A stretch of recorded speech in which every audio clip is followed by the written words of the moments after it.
This is a 2014 Ford Raptor that is Whipple Supercharged. In today's video, we're going to check out the truck, do a little test drive, talk about the value aspect of this vehicle, talk about whether or not you should purchase one of these and Whipple Supercharge it, or if you should get a 17 and 18. I rented this vehicle off of Turo a few days ago after I watched Doug DeMuro's video about the value proposition for these trucks and how they have not depreciated over the years. And I'm looking at the prices and I'm considering one of them as a replacement for the Land Cruiser, but I wanted to test it out and it was available on Turo for something at like $92. So if you're interested in renting other people's vehicles for very cheap, check out the app. Link is in the description. There it is. This is the Whipple on the Ford Raptor. Now, as you can see, it does say that it has a 3.5-inch pulley. I'm not sure what stage that is, if that boost has been upped or not. You can check it out probably on Whipple Supercharged's website. One thing I've noticed with this truck, it has not been well taken care of. This engine bay has not been cleaned. It's got the cheapest battery you can put in here basically.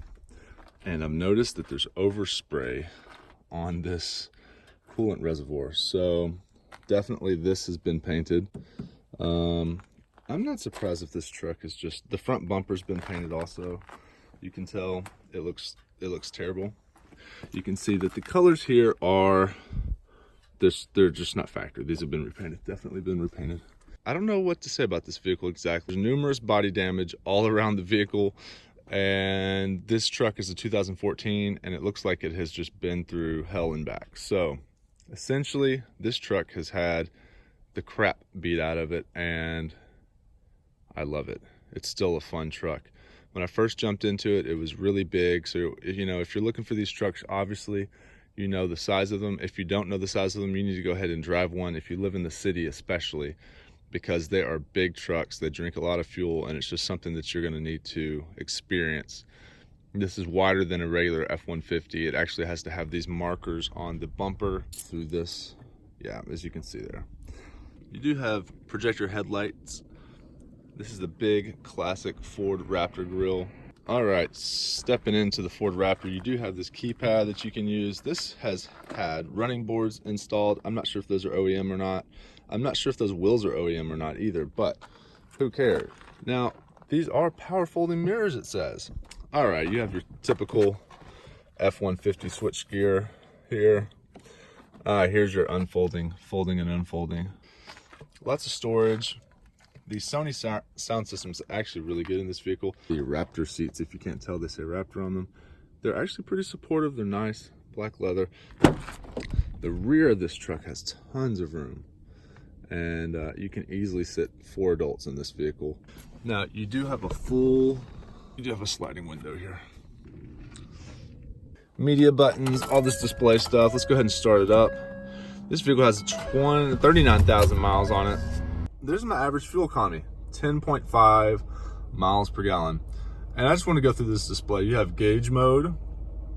It's where you can look at the transmission temperature. And then it just has a blank screen, so I don't know what's supposed to go there. You have trip A and B. So I've been driving for 3 hours. I've gone 70 miles. I've used 6.6 gallons of gasoline at 10.6 miles per gallon. The cool thing is the truck apps. And if you're not familiar with the truck apps, these are the truck apps. So now your traction control's off. You're in sport mode, off-road mode. I just turned that on. Hill descent ready. You do have 2-wheel high, 4-wheel high, 4-wheel low. I guess you can pull on this to have that rear locker. You have your trailer brake here. You have your auxiliary light buttons down here. And you have your dual climate control, your sync. Everyone knows how to use this. If you don't, there's lots of videos on that. Wow, you have the 12 volt for this. You do have this.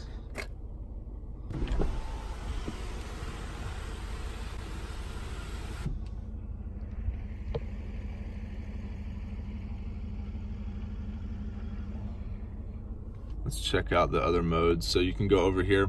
Yeah, so I'm at a 2-degree angle and 1 degree front or back, I guess that's what this is. It does have a really nice big center glove box here. RCA jacks. You've got a vape from the previous owner. You got a little pin holder.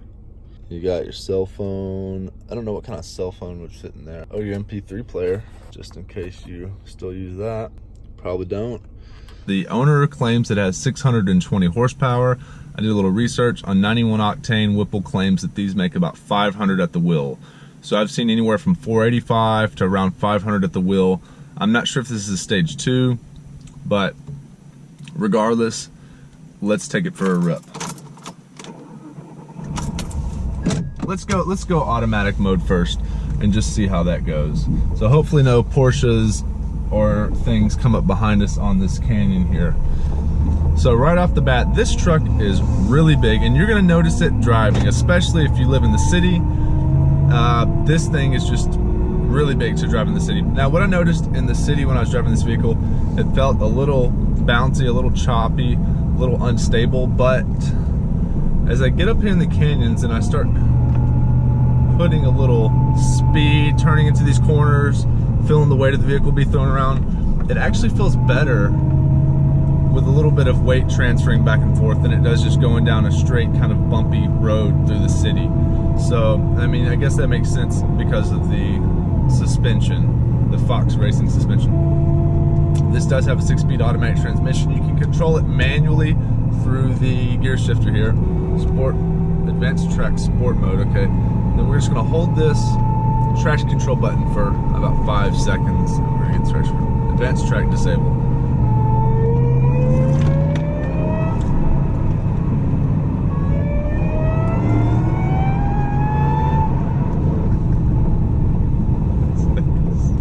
This thing is ridiculous. This thing actually does really well in the canyons. Now it's huge, and these tires are very dry rotted, but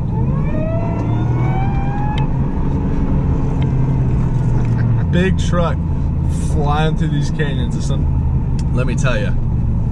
So what I noticed with the tune that's on this vehicle, I'm not sure if all the Raptors are like that. You don't get a lot of input from the supercharger until you get into the gas pretty far. So if you're gonna buy a used Raptor, you really gotta look at the previous owner and see what they've done to the truck and see how they've taken care of it. Look underneath it. Is it rusted? Does it have scratches all down the side because they've been taking it down trails? If you're gonna buy one of these trucks, they're easily abused. You know, if you buy a Land Cruiser, it's gonna be a doctor or a lawyer who's just been driving this Land Cruiser to the office every now and then. Now a Raptor, kids buy these, adults buy these, but people want to have fun in this, so they've been having fun in it. And the problem with having fun is they could overestimate the capabilities of the vehicle and just dog it out. So has this been dogged out? It definitely looks like this truck's been dogged out. It's got 39,000 miles. It has scratches all up and down. It has dents and dings. The bumper's been repainted, so it's definitely been wrecked.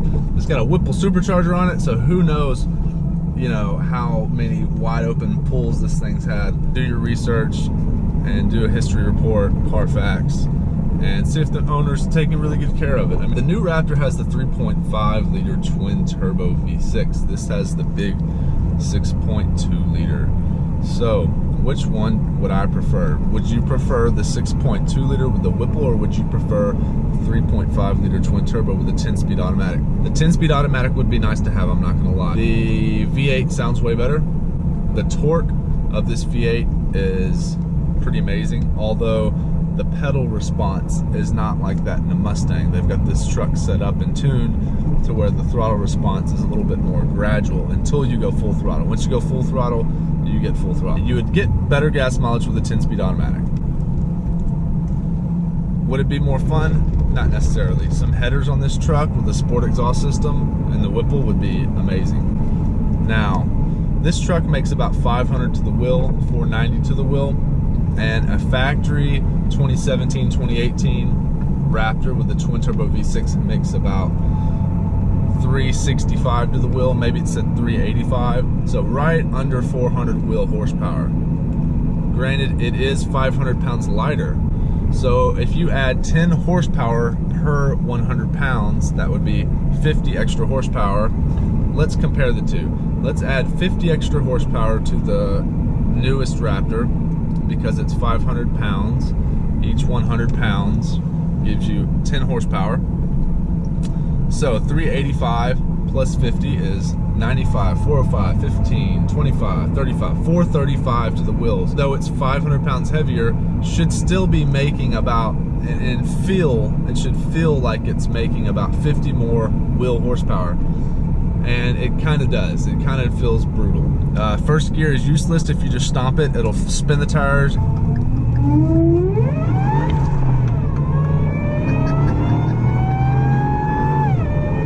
Right up into second, and it'll even spin the tires in second gear sometimes.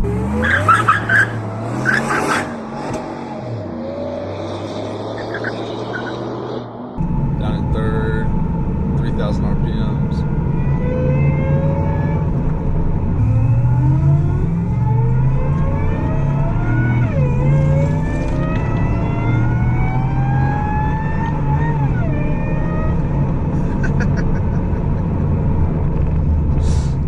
Once this thing gets up in the higher RPMs, 4,000 RPMs, this thing is making power.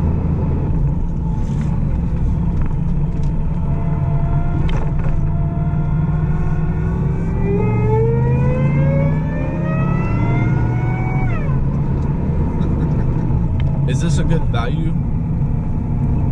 I don't know, because here's what you have to weigh out. If this truck, if a nice clean 2012 to 2014 Raptor is going to cost you $45,000, and then you're going to spend $10,000 to put a Whipple Supercharger on it, you know, I think they're about $7 grand, and then you're going to pay someone to install it unless you're going to do it yourself.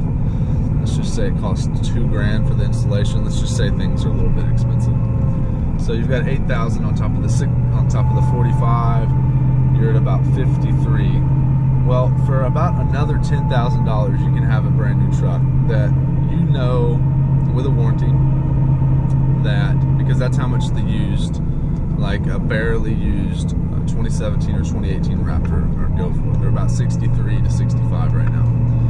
You spend another $10,000 and go ahead and get a newer truck that has had less owners, less miles, has a warranty, 10-speed transmission with the V6, or do you get this vehicle that makes a little bit more power, but is heavier, gets less gas mileage, has higher miles, and is out of warranty? I think for $10,000, you should just go ahead and get the newer one, but this thing rips. So, I mean, it's really a toss-up. It's really up to you and your personal preference. What would be cool is to take this and put a topper on the back, and then, so we've got a GT4 Cayman behind me, so I'm gonna pull over and let this guy get past me. Nice, Cayman GTS, ripping. At the end of the day, this thing is pretty amazing. I mean, it's a huge V8 with a supercharger, and it just rips. One cool thing about this truck is how spacious it is. There's tons of room in this cabin, and your passengers aren't going to have any trouble at all. You can put 4 big people in this truck, and you've got plenty of space. Another great thing about this truck is the sound system. It actually has a really good sound system. It sounds better than my Mustang. Now, if you were going to do a Whipple, the sound of the Whipple plus the sound of the V8, you can't beat that. The V6 will never, ever, ever sound like the V8, and you'll never get a Whipple Supercharger sound. Now, you'll hear the turbos, but unless you've been in a Whipple car and you get to hear that noise, that kind of raw, visceral, whining, mechanical noise, you know, it's pretty amazing. The braking on this, you do have to put some effort into the brakes because this is a heavy truck. Sometimes it doesn't feel like it's that heavy. Suspension masks it, and the fact that it has so much power and you can go so fast, but you have to get into the brakes sometimes pretty hard to get this big heavy truck slowed down. I suppose this is technically the do-everything truck. It's fast, handles pretty well for its size. You can take it off-road. You can put a camper on the back, and you can sleep in the back. You can put dirt bikes in the back if you wanted to and haul your dirt bikes. It's comfortable, it's luxurious.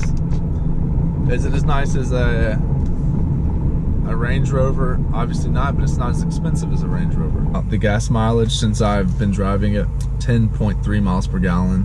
So, you know, if you can handle that gas mileage now, possibly on the highway you could get 15, maybe 16, but that's going to cost you a lot of money every month to drive this truck. This Ford Raptor has been super impressive. The way the supercharger sounds, the acceleration, the performance, it's big. Everyone loves it. Everyone looks at it. I mean, it's just a massive, you know, oversized F-150 with wide fenders, off-road tires. It's supercharged. It's V8. I mean, if you put a camper on the back, you could sleep in the back. You could put a mattress back there and some sleeping bags, air mattress, and you could take this thing wherever you want to. The gas mileage isn't great, no, but I think these things will continue to hold their value. Now, should you buy this one and add a supercharger, or should you buy a new one for $10,000 more? You know, it's up to you. If you like the whine of the Whipple and you like the V8 sound, this might be the better bet. I don't know if you're gonna get your money back for the Whipple Supercharger installation. That could just be a loss of money, but you'll definitely get to enjoy the sound of it. The new truck has a 10-speed transmission, has a little bit more torque probably, and you know, you could still upgrade those turbos and do all sorts of stuff if you want to do that. Overall, great truck. You know, it's actually, once you start driving it, it feels a little sportier. It doesn't feel that big, and you kind of get used to it until you hit the brakes. Then you realize, oh, this is a huge truck that I'm throwing around these canyons.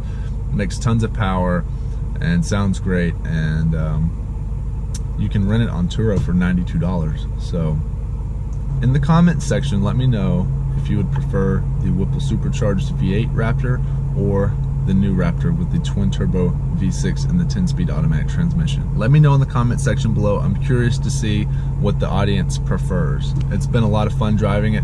Let me know if you have any questions about the vehicle and I'll answer them for you. Hit the subscribe button if you're new to the channel. Leave a comment below. Thanks, guys.